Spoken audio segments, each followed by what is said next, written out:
नमस्कार दोस्तों।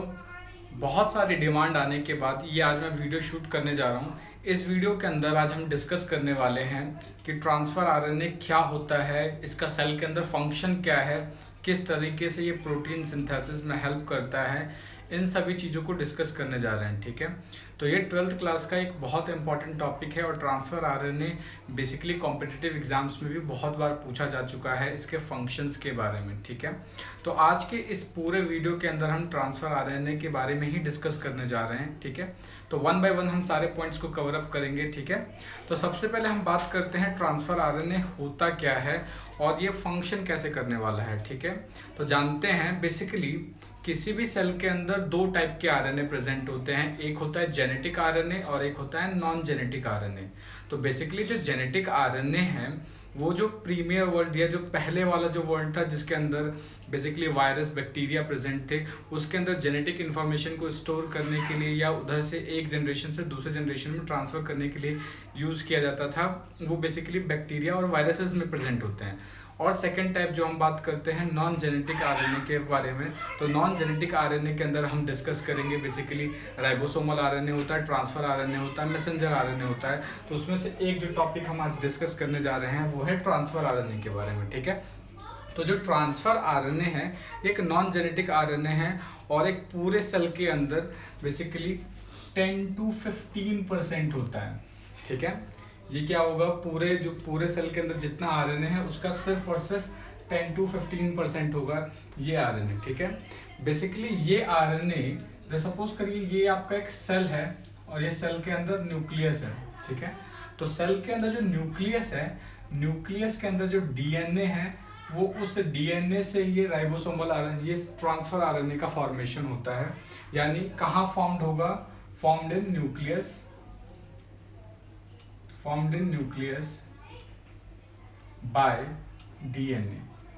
यानी क्या करेगा, न्यूक्लियस के अंदर डीएनए इसको फॉर्म करता है। ठीक है, तो जब इसका फॉर्मेशन हो जाता है तो इसका होने के बाद इसका बेसिकली फंक्शन क्या है, तो ट्रांसफ़र आरएनए का मेन फंक्शन होता है अमाइनो एसिड्स को अटैच करना, यानी अमाइनो एसिड को कलेक्ट करके अटैचमेंट प्रोवाइड करके राइबोसोम्स तक ले जाना ताकि प्रोटीन सिंथेसिस हो सके। ठीक है, तो यहाँ पे प्रोटीन सिंथेसिस हेल्प करने में हेल्प करता है। ठीक है, अब हम बात करते हैं इसका स्ट्रक्चर क्या होता है, मतलब ये कौन सा साइट इसका कहाँ पे प्रोटीन अटैच होता है, किस साइड से ये मैसेंजर आरएनए में अटैच होगा, कैसे ये अमाइनो एसिड को एक्टिवेट करेगा, इन सब चीज़ों को वन बाय वन डिस्कस करते हैं। ठीक है, तो बेसिकली एक साइंटिस्ट थे हॉगलैंड। ठीक है, हॉगलैंड ने इसको सबसे पहले डिस्कवर किया था। ठीक, उसके बाद दूसरे साइंटिस्ट आए हॉली ने इसका 2 डायमेंशनल स्ट्रक्चर प्रेजेंट किया जिसको उन्होंने नाम दिया क्लोवर लीफ मॉडल।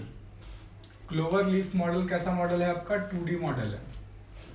ठीक है, क्योंकि ये जो ट्रांसफ़र आरएनए है काफ़ी ज़्यादा कॉम्प्लिकेटेड आरएनए होता है। ठीक है, इसका 3D डायमेंशन स्ट्रक्चर बहुत ज़्यादा कॉम्प्लेक्स है और 3 डायमेंशन स्ट्रक्चर दिया था, 3D स्ट्रक्चर किम ने दिया था। उनके अकॉर्डिंग जो 3D स्ट्रक्चर है वो कैसा होता है, इन्वर्टेड एल शेप होता है। ये ध्यान रखेंगे, 2D में कैसा होगा, क्लोवर लीफ मॉडल के विच लाइक होगा और 3D में कैसा होगा, ये इन्वर्टेड एल शेप होगा। ठीक है, तो अब हम वन बाय वन चीज़ों को फिर से डिस्कस करने जाते हैं। जैसा कि आप जानते हैं कि जो आरएनए होता है वो सिंगल स्ट्रैंडेड होता है, यानी जैसे डीएनए जैसे डबल स्ट्रैंडेड होता है, ये डबल स्ट्रैंडेड ना होकर कैसा होता है, सिंगल स्ट्रैंडेड आरएनए होता है। ठीक है, तो सिंगल स्ट्रैंडेड होने की वजह से ये जो नाइट्रोजनस बेस होते हैं वो एक दूसरे के कॉम्प्लीमेंट्री होने की वजह से ये क्या कर लेते हैं, आपस में बॉन्ड फॉर्म कर लेते हैं और बॉन्ड फॉर्म करने के बाद वो कुछ इस तरीके का कॉम्प्लेक्स स्ट्रक्चर बनाते हैं। और आप बीच में देखेंगे ये कुछ स्पेसेस है जहाँ पे ये बॉन्ड फॉर्म नहीं करता।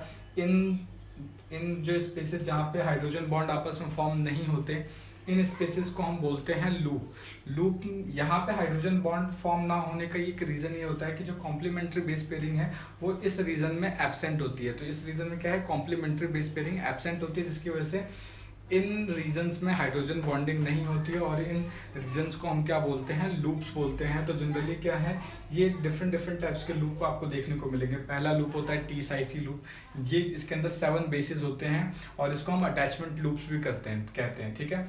तो इस लूप का बेसिकली काम क्या होता है, टी साइसी लूप, जैसे नाम से पता चला है अटैचमेंट लूप। अटैचमेंट लूप का बेसिकली फंक्शन होता है कि जब ये न्यूक्लियस से बाहर निकलता है, बाहर निकलने के बाद बेसिकली अमाइनो एसिड को जब ये लोड कर लेता है, लोड करने के बाद उसको राइबोसोम्स तक लेके जाना होता है, ठीक है।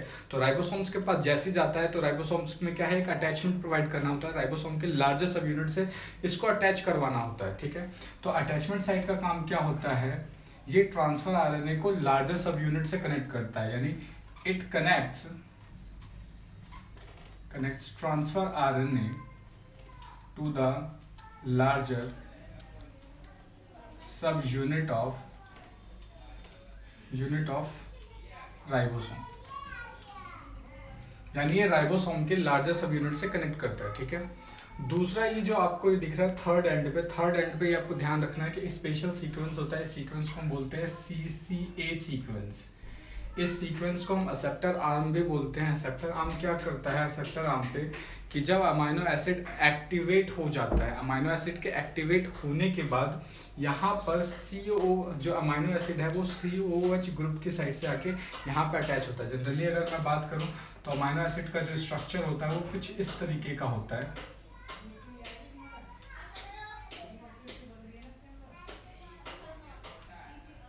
ये कुछ इस तरीके का, ये एक अमाइनो एसिड है। तो ये जब अमाइनो एसिड एक्टिवेट हो जाता है तो एक्टिवेट होने के बाद ये COOH ग्रुप की साइड से आके एक्सेप्टर आर्म पे अटैच हो जाता है और अटैच होने के बाद इसको हम बोलते हैं लोडेड ट्रांसफर आरएनए, ठीक है।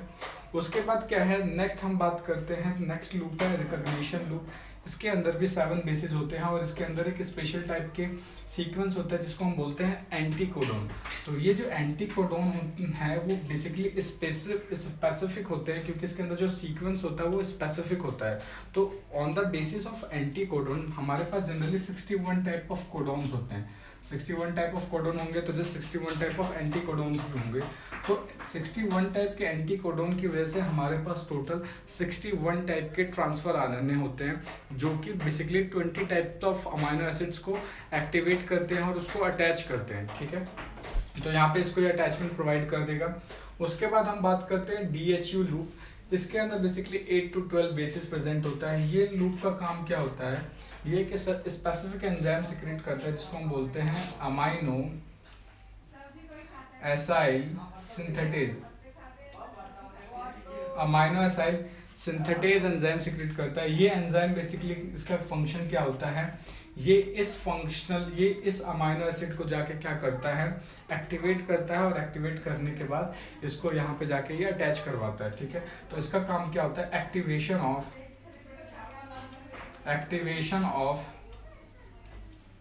अमाइनो एसिड, ठीक है। तो एक्टिवेशन ऑफ अमाइनो एसिड होगा, यहाँ से इसने एक्टिवेट कर दिया। उसके बाद इसका जो 5th एंड होता है, इस 5th एंड पे हमेशा ग्वानोसिन प्रेजेंट होता है, क्योंकि जब ये न्यूक्लियस से बाहर आता है तो उसको यहाँ पे प्रोटेक्ट करने के लिए वहाँ पे ग्वानोसिन को ऐड करवाया जाता है। तो 1 by 1 फंक्शन दोबारा से रिकॉल कर लेते हैं। टी-साइसी लूप का काम को हम क्या बोलते हैं, अटैचमेंट लूप। इसका काम क्या होता है कि ये जो लूप है, ये लूप जाके अटैच करवाएगा राइबोसोम के लार्जर सब यूनिट से। ये जाके लार्जर सब यूनिट से अटैच होगा। ये एक्सेप्टर आर्म पे COH ग्रुप की साइड से अमाइनो एसिड अटैच होगा, ठीक है। रिकॉग्निशन लूप का काम क्या है, ये मैसेंजर आरएनए पे बेसिकली इसका काम क्या होता है, मैसेंजर आरएनए पे अपना सीक्वेंस रिकॉग्नाइज करना, रिकॉग्नाइज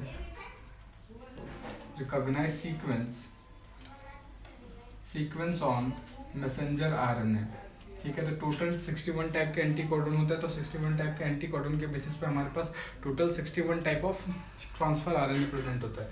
नेक्स्ट होता है DHE लूप। DHE लूप का काम क्या होता है, ये अमाइनो एसिड सिंथेटेज एंजाइम का फॉर्मेशन करता है।